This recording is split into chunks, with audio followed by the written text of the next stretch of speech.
Oke guys, welcome back to Crypto Indonesia bersama gue Toshi, di mana kita akan membahas segala sesuatu yang berhubungan dengan cryptocurrencies dan blockchain.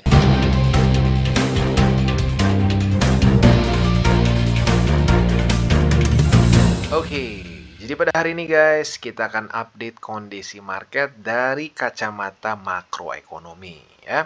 Nah, kalau kita lihat di sini kuartal 1 dari 2003 adalah kuartal yang bisa dibilang sangat menyenangkan untuk para investor kripto. Apalagi buat lo yang sudah akumulasi di daerah 15.000 sesuai dengan pembahasan DCWT kita di tahun lalu ya. Nah, kalau kita lihat secara persentasenya, ini peningkatan yang fantastis ya. Dari tanggal 2 Januari sampai ke running hari ini, itu peningkatan sekitar 82%-an lah ya. Jadi really big ya. Dalam 3 bulan setengah kasarnya peningkatan sebesar 80% lah biar gampangnya ya. Tentunya sangat luar biasa ya. Nah, kebanyakan dari kita dan beberapa juga ya para investor kripto banyak yang sudah mengetuk palu kesannya bahwa Bitcoin akan luar biasa meningkat dengan tajam ya dan akan all time high. Bahkan banyak yang ngomong Bitcoin akan all time high di akhir 2023 ya. Nah, tetapi ya hari ini kita akan coba lihat dengan objektif. Ya, tentunya gue pengen banget Bitcoin all time high, kalau bisa besok all time high. Tetapi kita sebagai investor yang rasional, kita harus melihat semua data-data yang kita punya, ya. Nah, sayangnya data yang kita punya yang baru saja keluar dari the Fed ya atau Federal Reserve ini sedikit bikin deg-degan, ya. Di mana ya pada tanggal 13 April kemarin Jerome Powell atau mungkin lebih tepatnya Federal Reserve menyatakan bahwa pada tahun ini kemungkinan akan terjadi mild recession ya. Mildnya pakai tanda kutip lagi ya. Aduh, bikin deg-degan banget ya. Karena ya berapa sering sih kita mendengar bahwa oh tenang ya, inflation is transitory. Well, sampai sekarang belum lewat-lewat ya. Tenang, akan soft landing dan 2008 boom ya, 2001 boom dan seterusnya. Jadi kadang-kadang kalau udah pakai tanda pakai tanda petik gini bikin deg-degan ya. Kenapa bisa seperti ini? Kita akan coba jelaskan. Seperti yang kita tahu ya, di US sedang ada banking crisis ya. Mungkin skalanya nggak sebesar 2008 ya, karena yang kena bisa dibilang bank-bank yang kasarnya second rate ya, bukan first rate. 2008 itu kan yang kena Lehman Brothers, yang kena itu JP Morgan, Merrill Lynch ya, itu literally kelas 1 besar banget ya. Itu skalanya tuh kesannya wah, pemain-pemain besar lah gitu ya, para bandar kalau bahasa orang Indonya gitu ya. Nah, yang kena tuh para bandar. Tetapi kali ini US banking crisis-nya ini yang kena mungkin seperti bank-bank yang kita nggak pernah dengar sebelumnya. Silicon Valley Bank, lalu ada Silvergate, dan seterusnya. Nah, tetapi mau tidak mau itu adalah tetap banking crisis. Nah, karena dari itu, The Fed ini menyatakan bahwa ada kemungkinan ya ekonomi US akan fall into recession di later this year ya. Later dia nggak ngomong spesifiknya tanggal berapa ya, mungkin akhir mungkin tengah ya. Nah, ini tentunya ya balik lagi sesuai yang tadi gue bilang di depan, bikin deg-degan ya. Nah, kalau kita di sini walaupun ya Vice Chair of Supervision Michael Barr ini yang menyatakan bahwa banking sector ini sound and resilient, tetapi para staff ekonomis menyatakan bahwa ekonomi will take a hit. Jadi banyak yang pro kontra nih. Ada yang merasa bahwa akan bisa bertahan, ada yang bilang juga kemungkinan akan masuk resesi. Tetapi statement yang dikeluarkan oleh The Fed adalah seperti ini. Kemungkinan besar akan terjadi mild recession. Semoga saja benar-benar mild ya. Nah, sekarang yang menjadi pertanyaannya ya, recovery-nya berapa lama? Menurut dia di sini mild recession ini akan mulai di later this year ya, berarti ya mungkin tengah sampai akhir. Recovery-nya kurang lebih menurut mereka butuh 2 tahun menurut meeting dari The Fed sini. Aduh ya. Lagi-lagi secara statementnya nggak terlalu bagus ya. Nah, krisis ini bisa dibilang banyak yang menjadikan spekulasi bahwa The Fed akan mulai tidak terlalu meningkatkan rates terlalu tinggi ya.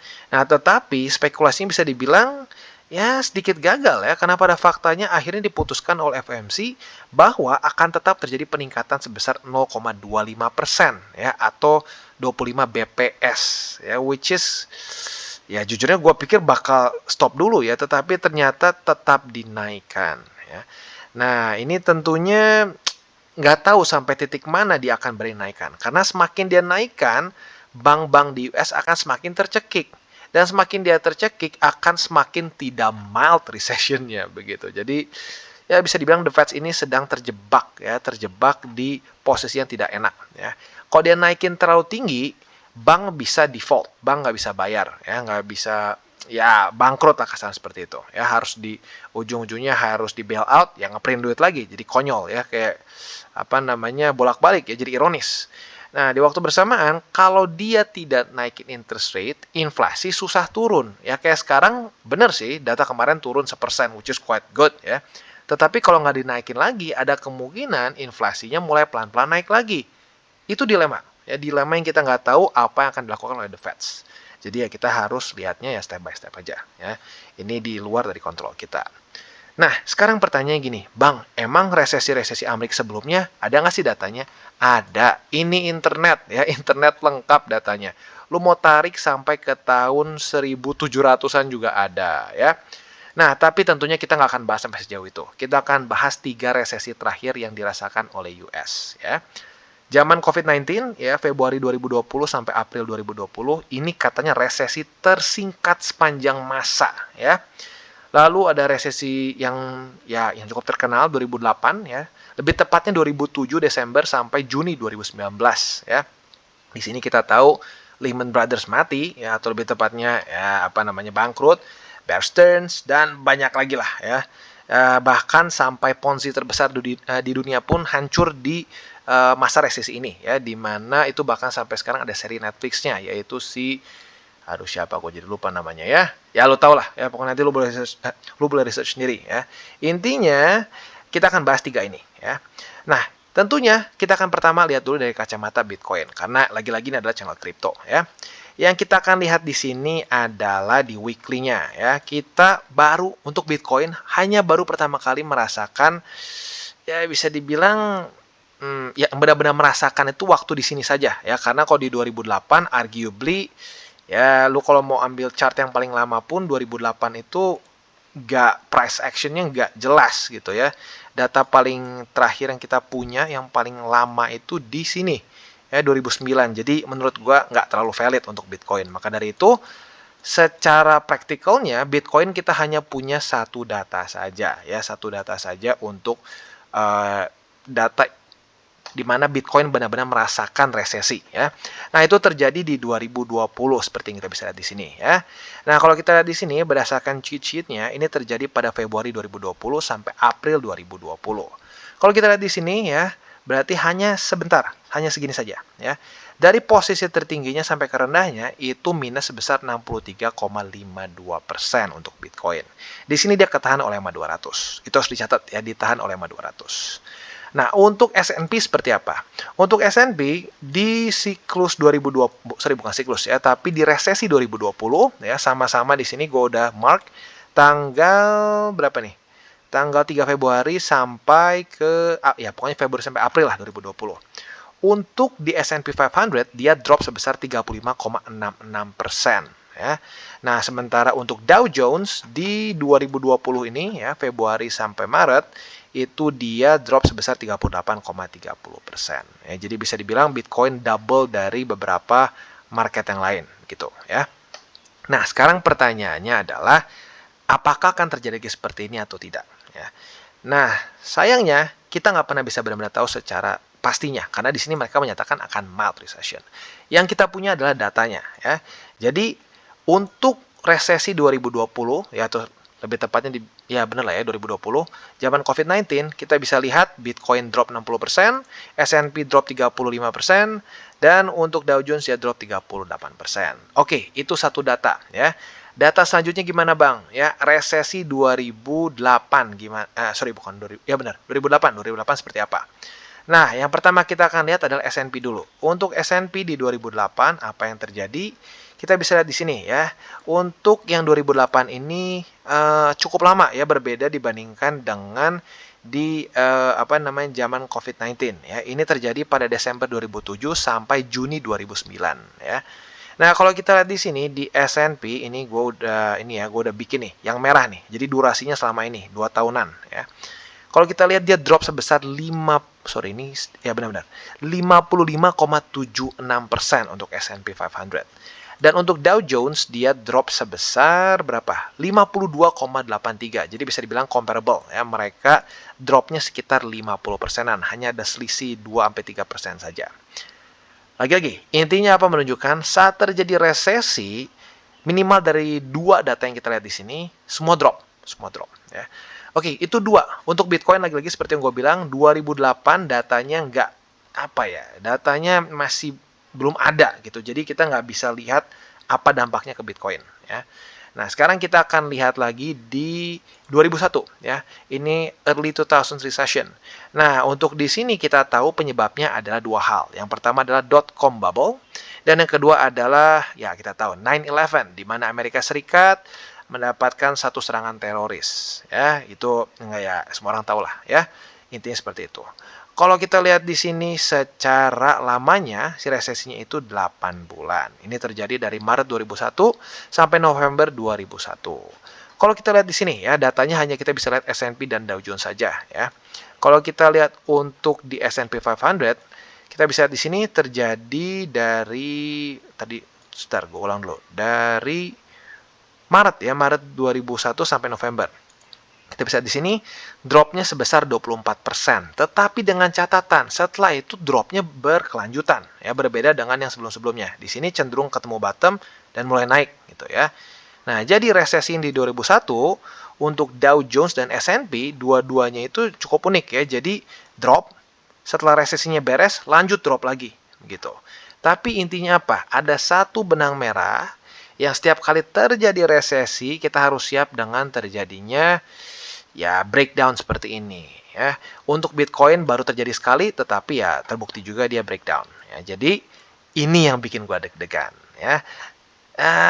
Bang, bisa nggak Bang selamat nih? Kok jadi kayak Bang selamat? Bang, bisa nggak nih selamat Bitcoin? Bisa aja sebenarnya. Mungkin yang menjadi salah satu harapan gua adalah semoga saja sebelum kena masa-masa resesi ini Bitcoin bisa rally dulu. Rally lumayan tinggi ya, kalau bisa ya mungkin retest daerah sinilah, nyaris ke all time high. Itu harapan gua. Supaya apa? Kalau tiba-tiba benar-benar kena resesi ya, ini lagi-lagi ini masih likely ya, bukan pasti ya. Kalau sampai kena benar-benar resesi sesuai dengan pernyataan The Fed, nah dia masih bisa jatuh ke MA200 atau ke bull support band. Nah, tapi kalau dia nggak berhasil rally ke atas, ya siap-siap ini bisa jebol ke bawah gitu. Jadi skenario terbaik untuk Bitcoin adalah kalau sampai benar-benar terjadi resesi dan sesuai dengan data yang kita punya, pada faktanya setiap resesi itu turun market ya, semua risk on market itu turun, ya sudah. Berarti kita harus siap bahwa kemungkinan Bitcoin juga turun. Nah, the best case scenario-nya seperti apa? Ya, seperti yang gue bilang tadi. Kalau bisa dia rally dulu sebelum kena resesi. Ya, jadi saat dia rally ke sini mungkin ya ke-reject oleh 50.000 atau mungkin lebih bagus lagi ke-reject oleh all time high, tiba-tiba resesi. Apa yang terjadi? Dia jatuh dan ketahan oleh MA200 sama seperti kapan? Sama seperti di 2020. Ini harapan gua ya, karena bisa dibilang ini terjadi persis seperti di 2020 di mana dia rally dulu. Nah, kena resesi, boom, dia jatuh 63% tapi ketahan oleh MA200 gitu ya. Jadi that's the best case secara TA untuk Bitcoin. Oke, nah jadi kita harusnya udah punya mindset yang sama nih harusnya ya, bahwa ada possibility Bitcoin bisa drop bersamaan dengan risk on asset lain seperti sejarah yang sudah kita lihat dari resesi-resesi sebelumnya 2020, 2001, 2008 ya. Dan sekali lagi, Bitcoin sudah benar-benar pernah merasakan resesi di sini dan sama-sama drop seperti risk on asset lain. Ya, kita harus tahu dulu itu. Ya. Nah, tetapi pertanyaannya, Bang, bisa nggak sih Bitcoin lebih bertahan dibandingkan dengan risk on asset lain? Menurut gua bisa sebenarnya. Ada possibility seperti itu. Dari mana? Dari sisi bahwa banyak orang yang mulai melihat Bitcoin ini sebagai actual hedge against against USD lah kesannya ya, atau bisa dibilang against financial calamity di sini ya. Dimana kalau kita lihat indeks dolar lanjut melemah ya, berbagai macam aset juga melemah, tetapi Bitcoin sempat sedikit pisah dari aset kelas lain dan kemarin naik dengan signifikan ya, sedikit meninggalkan risk on aset lain. Nah, dari situ ya atau naratif itu yang mungkin bisa membuat Bitcoin sedikit lebih tahan banting lah ya atau lebih tepatnya mungkin nggak separah yang lain saat dia drop. Nah, tetapi yang menjadi permasalahan dari itu adalah liquidity. Kita bisa lihat di sini ya. Untuk sekarang, liquidity di cryptocurrency market dan di financial market in general itu sangat rendah. Ya, untuk Bitcoin sendiri kita bisa lihat di sini ya.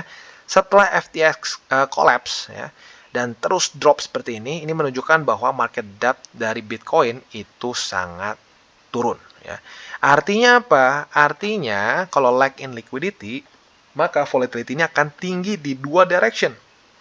Bisa naik ekstrim atau bisa turun ekstrim ya, tergantung naratifnya. Kalau naratifnya lagi bagus misalkan, oh Bitcoin bisa hedge against inflation ya, wah naik. Tapi kalau ternyata naratifnya buruk, Bitcoin akan diregulasi, bla bla bla ya. Nah itu akan membuat Bitcoin turun. Jadi sebenarnya kuncinya adalah jangan sampai liquidity-nya rendah ya. Jadi ini seringkali disebut sebagai Alameda Gap karena kita tahu Alameda Research dan FTX lah ya, dua itu adalah salah satu market maker terbesar di dunia untuk urusan kripto ya. Maka dari itu ya dengan kehilangannya FTX ya jadi kacau gitu ya.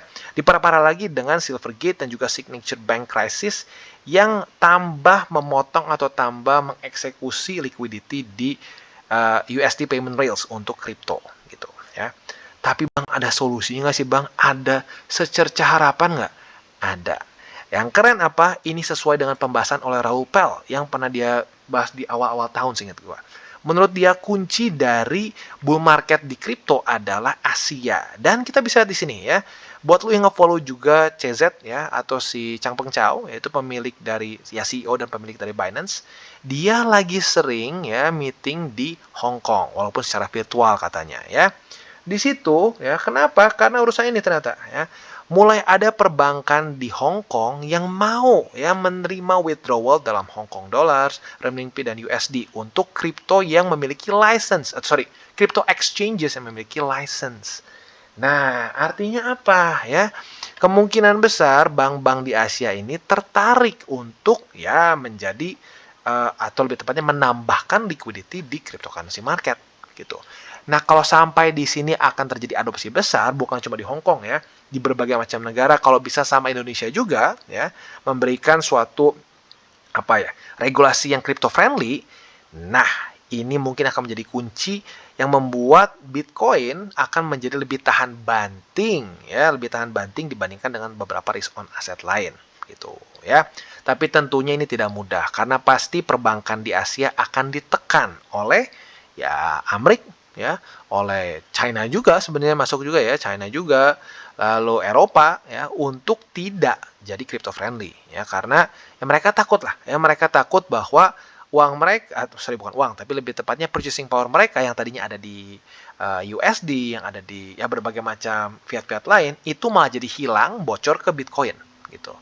Sama seperti dulu ya, kita tahu di 1930-an seingat gua terjadi ban untuk pembelian emas. Orang-orang bisa dipenjara karena punya emas. Gila kan? Buat orang-orang modern zaman sekarang berpikir, "Hah, masa punya emas bisa masuk penjara?" Ya lu boleh research sendiri. Zaman dulu di Amerika itu sempat di-ban, gak boleh punya emas fisik ya. Luar biasa. Nah, jadi ya nggak aneh kalau perbankan akan berusaha untuk menjegal ini ya. Jadi ya kita harus lihat, kita nggak pernah tahu, gua bukan dukun, gua nggak pernah bisa lihat nanti ke depan seperti apa, tapi kalau sampai bank-bank di Asia mau ambil alih dan bisa mencukupi liquidity yang diperlukan, ada kemungkinan Bitcoin bisa lebih tahan banting. Koreksi ada nggak? Menurut gua pasti akan terjadi. Kalau sampai benar-benar terjadi resesi, pasti akan terjadi dump ya. Tapi dumpnya separah apa? Nah itu yang penting ya. Kalau sampai bisa ketahan dan lebih baik dibandingkan dengan risk on aset lain, itu bisa membuat orang-orang tertarik untuk ya atau memberikan ekstra ketertarikan untuk orang bisa memiliki exposure ke Bitcoin, which is menjadi fuel lagi untuk Bitcoin lanjut ke atas, begitu ya. Tapi intinya apa? PR dari Bitcoin sama seperti yang gua katakan di depan. Sebisa mungkin dia rally dulu setinggi-tingginya ya. Kalau nembus all time high bahkan lebih bagus lagi walaupun ya highly unlikely lah karena kurang liquidity ya. Kalau bisa dia retest sampai ke daerah sini ya 40 ya atau ke 50 ribuan atau kalau lebih gila lagi bisa retest ke all time high, ke reject nggak apa-apa. Saat tiba-tiba nanti ada pengumuman benar-benar terjadi resesi dan dia drop, masih banyak bantal gitu loh. Jadi tugas kita untuk Bitcoin, atau bukan kita ya lebih tepatnya, tugas Bitcoin adalah mengumpulkan bantalan support sebanyak mungkin saat amit-amit benar-benar terjadi resesi yang seperti dikatakan oleh The Feds, dia punya banyak ya support begitu. Jangan sampai dia cuma di sini aja, di sini wah konsolidasi konsolidasi, sekalinya kena resesi boom langsung drop parah ya. Jadi itu kuncinya di situ. Jadi kurang lebih seperti itu update untuk hari ini. Gua berharap lu dapat banyak lah di sini ya. Dan sekali lagi ya, di sini gua nggak mau dibilang bear boy, nggak mau dibilang bull boy. Gua semua pakai data ya. Gua tunjukin datanya, gua kasih lihat resesi sebelumnya seperti apa di sini ya. Bitcoin seperti apa mengalami resesi. Kita lihat S&P 500, kita lihat Dow Jones, dan kita menunjukkan satu hal yang sama. Resesi is never a good thing untuk risk on asset, risk of asset, untuk semua buruk gitu ya. Resesi itu buruk untuk semua market, buat kantong lu, buat semua buruk ya. Jadi gua nggak akan bilang bahwa Bitcoin akan pump sendirian, no ya, kemungkinan besar nggak akan terjadi seperti itu. Tapi PR-nya adalah mengumpulkan bantal ya. Dan bagi kalian yang belum mengikuti DCWT atau Daily Charting with Toshi, bisa klik di sini, di mana kita akan daily chart your favorite cryptocurrencies. Dan buat lo yang masih bingung cara baca TA, chart, dan hal-hal lain, bisa juga kita klik di sini tutorials with Toshi. Ya.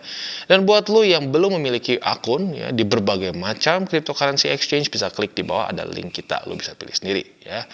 Lalu selanjutnya jangan lupa juga untuk join Telegram group kita, di mana kita bisa ngobrol-ngobrol santai mengenai dunia cryptocurrency secara dua arah. So jangan lupa untuk like, subscribe, click the bell icon, and see you on the next video.